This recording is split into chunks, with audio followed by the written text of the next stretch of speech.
Britney Murphy's life was a dazzling Hollywood ascent shadowed by a chilling, unresolved tragedy. She was a young woman whose smile could light up a room, whose comedic timing made her a fan favorite in films like Clueless, and whose dramatic performances proved her depth in projects like 8 Mile and Girl, Interrupted. But behind the charm and talent lay pressures, manipulations, and secrets that would ultimately converge in a story stranger than fiction. On December 20th, 2009, Britney Murphy was pronounced dead at just 32 years old. The official cause? Pneumonia, anemia, and the effects of multiple medications.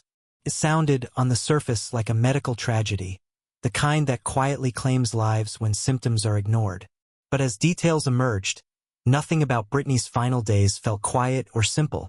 The frantic early morning 911 call, the strange attempts to revive her with a cold shower before medical help was summoned, the reclusive husband with a dubious past, and the very house she lived in, a mansion with a dark reputation and a history of unsettling incidents, all combined to create a mystery that has never truly been solved.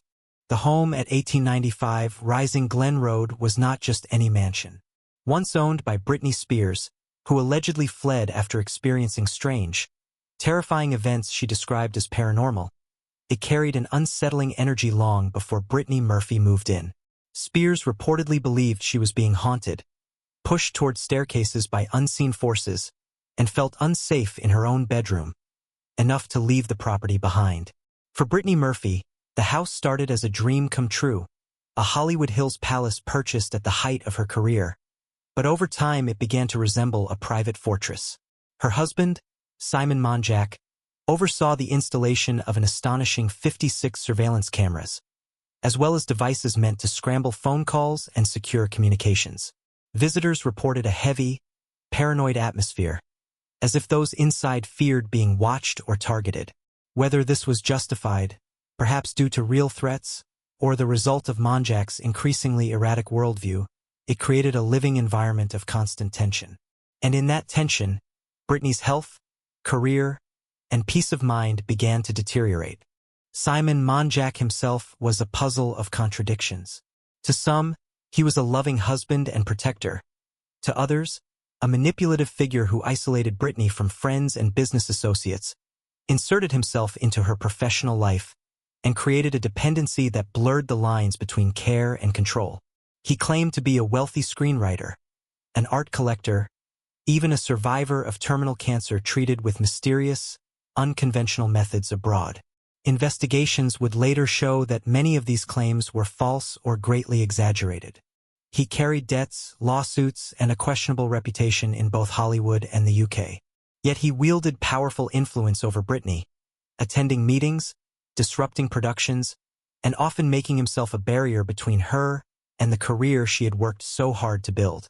By the time of her death, Britney had lost major roles, distanced herself from longtime collaborators, and retreated into a world increasingly defined by Simon's paranoia, health fears, and financial instability. When tragedy struck, the details were troubling not just for what they revealed, but for how they fit a pattern of control, fear, and avoidable risk that had been building for months, if not years. In the weeks leading up to her death, Britney's health was in visible decline. Friends and colleagues noted she appeared frail, pale, and exhausted. Reports later confirmed she had been battling flu-like symptoms, laryngitis, and chronic anemia from heavy menstrual bleeding, all of which combined to weaken her immune system and leave her body vulnerable. Instead of seeking hospital treatment, Britney and Simon opted to manage her condition at home. Monjack, deeply distrustful of doctors, reportedly convinced her to rely on over-the-counter medications, herbal remedies, and rest. The autopsy revealed multiple legal medications in her system: pain relievers, cough suppressants, and cold medicine. None illegal, none inherently deadly, but together, catastrophic for a body already failing. Experts would later say that her death was medically preventable, had she sought treatment earlier, a bitter truth that amplified the tragedy of losing a young star in her prime. If the story had ended there, it would have been devastating but perhaps not mysterious. But it did not end there. 5 months later, on May 23, 2010, Simon Monjack was found dead in the very same bedroom, of the very same causes, pneumonia and anemia. The eerie similarity between the two deaths in such a short period ignited a firestorm of speculation. What were the odds of two relatively young adults dying of the same medical conditions, in the same environment under nearly identical circumstances? Investigators ruled out foul play, but the public was not convinced. Theories ranged from environmental toxins, such as mold or heavy metals, to deliberate poisoning, to a broader conspiracy involving both Monjack's shady history and alleged threats from powerful figures. The fact that Monjack had recently announced plans to move with Sharon, Britney's mother, out of the United States fueled more suspicion, as did reports of escalating paranoia in the household before his death. Environmental concerns became a central thread in the investigation. Some pointed to toxic mold as a possible culprit. The Los Angeles County Department of Health initially dismissed mold as a factor, only to later revisit the possibility when Sharon Murphy, still living in the house, reportedly fell ill. Toxicology reports conducted by private labs revealed concerning levels of heavy metals in Britney's hair samples, elements consistent with certain types of poisoning. These findings, however, were not conclusive. Environmental contamination could have occurred after death, and hair testing itself is notoriously unreliable for precise toxicological timelines. Still, for many observers, the combination of unexplained illness, repeated fatalities, and ambiguous test results was enough to keep the poisoning theory alive, even as official investigations closed without assigning blame. Meanwhile, Sharon Murphy's role became a subject of quiet but persistent speculation. Britney's mother had been present in the house for both deaths and had lived closely with Simon and Britney, sharing an unusually intimate domestic arrangement. Some questioned whether Sharon had enabled Simon's control over Britney, while others suggested she herself had been manipulated by Monjack's charisma and deceit. Her interviews in the years following the tragedy were emotional but often raised more questions than answers. Critics pointed to shifting statements, while defenders saw only a grieving mother caught in an unimaginable sequence of losses. The uncomfortable truth was that almost everyone in Britney's orbit during her final years had their credibility challenged, a reflection less of guilt than of how deeply chaos had taken root in her private life. Media coverage intensified the confusion. Tabloids sensationalized every detail. Alleged hauntings, secret affairs, even unverified reports of government blacklists. The Hollywood rumor machine turned tragedy into spectacle, burying factual analysis under waves of speculative headlines. Documentaries years later attempted to separate fact from fiction, interviewing friends, medical experts, and investigative journalists. But even those projects often concluded with more questions than answers. The through line remained consistent. Britney Murphy was a talented, generous actress whose death should have been preventable and whose life in her final months was marked by fear, isolation, and instability. In a city built on illusion, her story became a dark mirror reflecting just how dangerous those illusions can become when no one close has both the clarity and the courage to intervene. Professionally, Britney's downfall had not been inevitable. Despite whispers of career decline, she remained a bankable, charismatic performer with a dedicated fan base. Industry insiders later revealed that directors and producers often wanted to hire her but hesitated due to Simon Monjack's involvement, his reputation for interference, and the unpredictable environment he created on set. Offers dwindled not from lack of demand but from logistical and personal risk.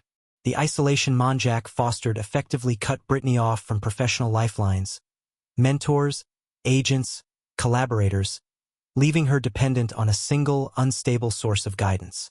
It was a classic pattern of control disguised as protection, and by the time the consequences became visible to outsiders, the damage had already reached irreversible depths.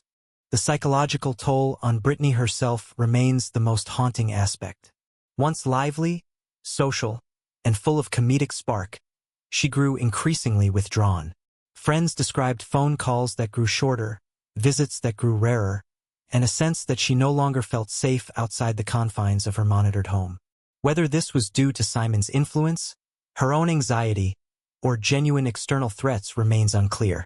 What is clear is that a woman known for her warmth and spontaneity became, in her last year, a figure trapped, physically in a house that felt cursed, emotionally in a relationship clouded by lies and paranoia, and professionally in a stalled career haunted by invisible barriers. The girl who had once embodied the promise of Hollywood now stood as a tragic example of how swiftly that promise can turn into peril. Conspiracy theories around her death multiplied with time. Some fans believed Britney had been deliberately silenced, either because of what she knew about Hollywood's darker dealings, or due to financial motives connected to her estate. Others pointed at Simon Monjack's legal and financial troubles, speculating that debts or enemies might have played a hidden role. A smaller but persistent faction clung to supernatural explanations, linking Britney's fate to the alleged haunting that had driven Britney Spears from the same mansion. In the absence of definitive answers, almost any narrative found room to grow, each fueled by the eerie symmetry of two untimely deaths and a trail of half-answers left behind. In the years since, tributes to Britney Murphy often highlight not the mystery of her death but the joy of her work. Her performances remain beloved, her comedic timing still sharp in rewatches of Clueless, her emotional depth resonant in films like 8 Mile. Colleagues describe her as generous, humble, and deeply committed to her craft. For many, that is the legacy worth preserving. A reminder that behind every headline and autopsy report is a human life that touched others meaningfully. Yet even in these celebrations, a shadow lingers, a collective frustration that her death, and Simon Monjack's, were never fully explained in a way that satisfies both logic and justice. Ultimately, the story of Britney Murphy is a tragedy wrapped in uncertainty, a puzzle with pieces that will likely never fully align. It serves as both a cautionary tale and a haunting reminder of how fragile life can be when health crises intersect with fear, manipulation, and a lack of decisive intervention. For audiences, it remains an open wound, not only because a beloved actress is gone, but because her final chapter reads like a script no one would believe if it weren't true. Hollywood has always thrived on drama, but rarely does it produce a narrative so layered with sorrow, suspicion, and surreal coincidence. 13 years on, we are left with memories, theories, and the quiet hope that somewhere, somehow, the full truth might still emerge, bringing peace to a story that has for too long been defined by questions instead of answers.